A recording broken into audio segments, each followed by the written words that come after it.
12 o'clock Kyiv time, this knows that right now. I'll tell you about the main news in this studio. Oleg Borisov. The cynical attacks of the Russian Federation army in Ukraine continue. One person was killed as a result of a Russian drone strike in Kherson. The regional military administration reported this. The man was riding a bicycle and received injuries incompatible with life. In addition, rescuers were targeted by a repeated strike from the Russians. While extinguishing the fire, the Russians launched a UAV at the state emergency service workers. The rescuers were not injured. They took cover in time and continued their work once the danger had passed. As a result of the Russian Federation's attack on Kharkiv region, 2 people were wounded, including a 14-year-old teenager. This was reported by the State Emergency Service of Ukraine. The railway infrastructure was hit, strikes were carried out on traction substations, and there were reports of damage and fires in train cars. In addition, due to the attacks in one of the communities, a fire broke out in a garage and a passenger car caught fire. Also in the morning, Russian occupiers struck 3 gas stations in different districts of Kharkiv. According to preliminary data from the Kharkiv Regional Prosecutor's Office, the Russian army used drones with artificial intelligence for the strikes. It's good that no one was there. Letting the customer go just before, I have to learn from that. The fire started immediately. Jumping. It's good that the roof caught fire, but the tank wasn't hit. The safety valve worked. The fire started slowly. 2 people were injured as a result of Russian strikes on Odessa.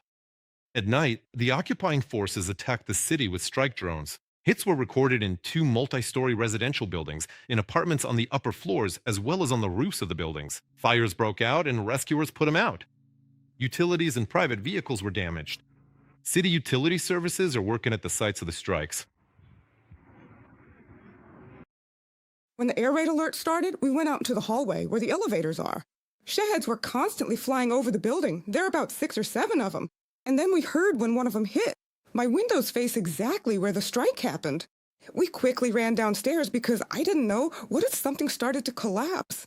When the all clear was given, we came back and saw that everything was covered in glass. We had 3 rooms, all covered in glass. Windows shattered, doors blown off, and glass on the beds. It's a miracle we escaped. We wouldn't have survived otherwise. In Mykolaiv, 3 people were injured as a result of attacks by Russian drones. This was reported by the State Emergency Service of Ukraine. Among the injured are a 35-year-old man with shrapnel wounds and 2 women suffering from acute stress reactions. As a result of the Russian military strikes, fires broke out at energy facilities and in residential buildings.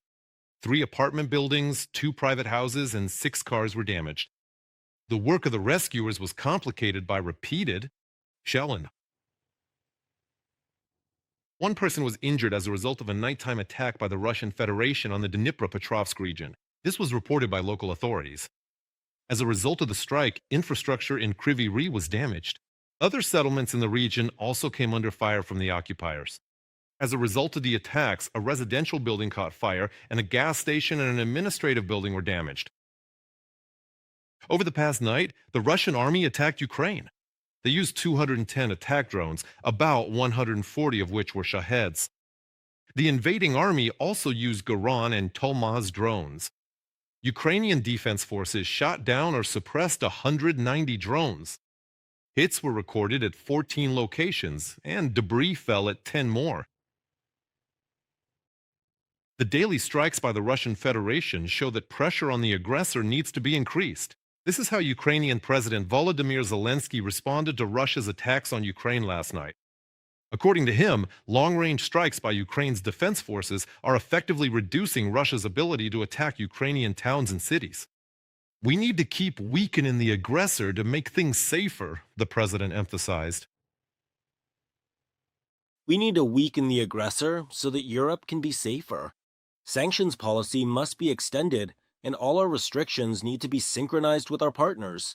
Our far-reaching sanctions are bringing Russians back to reality, and that's absolutely fair. Most importantly, it limits Russia's ability to drag out this war.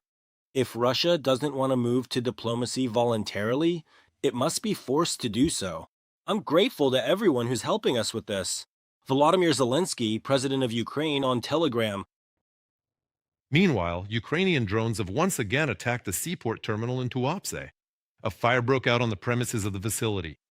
The information was confirmed by Robert Brovdi, commander of the Unmanned Systems Forces. More than 100 people have been involved in extinguishing the fire. According to the spokesperson for the Unmanned Systems Forces, the strikes are being carried out on Russia's oil refining infrastructure.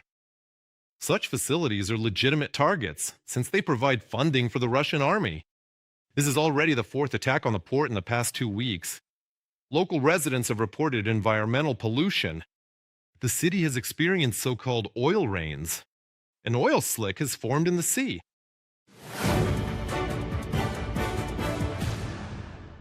Italy's Minister of Defense responded to Donald Trump's threats to reduce the number of United States troops. The day before, the American president stated that he is considering reducing the American contingent in Spain and Italy. Trump also stated that Washington is studying and analyzing the possibility of reducing the number of American troops in Germany and noted that he will make a decision soon. Against this backdrop, Italian Minister Guido Crosetto said that he does not understand the reasons why the U.S. might reduce its troop presence in his country. I don't understand the reasons. As is obvious to everyone, we did not use the Hormuz Strait, which, by the way, was highly appreciated by the American military. Guido Crosetto, Italian Minister of Defense, in a comment to the ANSA agency. Europe must take greater responsibility for its own security. This was stated by Latvia's Foreign Minister Bavovna. According to Delphi, according to her, the EU needs to increase its defense spending.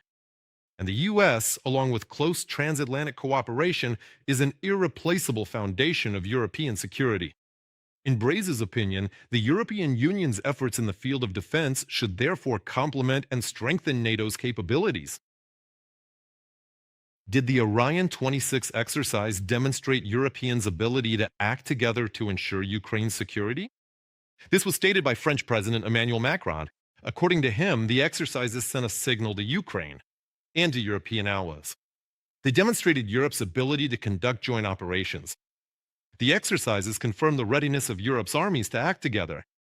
Military personnel from different European countries took part in the maneuvers.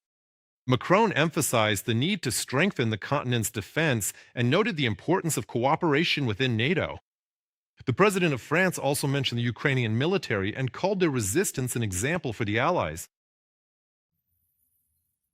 These exercises demonstrated trust in Europeans and their ability to jointly carry out an operation of this scale, as well as France's ability to act as a leader in this context. In my opinion, this is a very clear signal to our Ukrainian partners who are waiting for us to act in this capacity, and to all our European brothers who know they can join such missions and work together with us. I am here today to tell you, keep fighting for France to become a nation respected by its allies and feared by its enemies.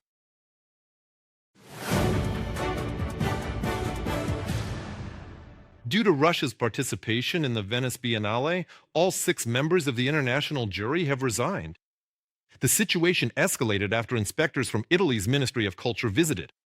Tensions have remained high in recent weeks. The opening of the Russian pavilion sparked criticism.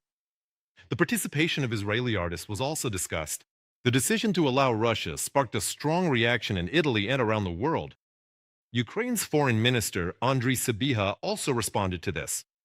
According to him, the Venice Biennale's initial decision to admit the Russian Federation was shameful. The culture of an aggressor cannot be neutral during wartime, and under no circumstances should it be used to serve the interests of the aggressor, justifying its crimes and spreading its propaganda. From the very beginning, the Venice Biennale acted shamefully by making the cowardly decision to allow Russia to participate. Today, we see how this continues to cause harm. We once again call on the Venice Biennale to reverse its decision and not allow Russia to participate. There is still time to return to the principled stance that the international art community has held since the very beginning of Russia's brutal full-scale war against Ukraine. Subscribe to UATV English and stay updated on the most important events, top news from Ukraine and all over the world, in-depth analysis, exclusive reports and interviews, all on hand in our channel. Join our community of viewers and stay tuned.